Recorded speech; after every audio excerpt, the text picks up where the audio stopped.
করে নাই। কেন? তারা হয়তো এই আলামত আমার আগে টের পাইছে।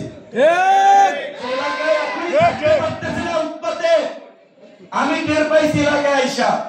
আমি বলছি যে ঢাকায় যাইয়া কয়েকবার ইউনূস, ডক্টর ইউনূসের সামনে জোরালো ভাবে নির্বাচনের পক্ষে যে বক্তব্য দিয়েছিলাম, এইবার ইউনূস সাহেবের সামনে আগামীকালকে থেকে জাতীয় ঐক্যমত্যের মিটিং হচ্ছে, ক্ষমা চাইতে হবে যে স্যার নির্বাচন আপনি যখন মনে করবেন উপযুক্ত পরিবেশ তৈরি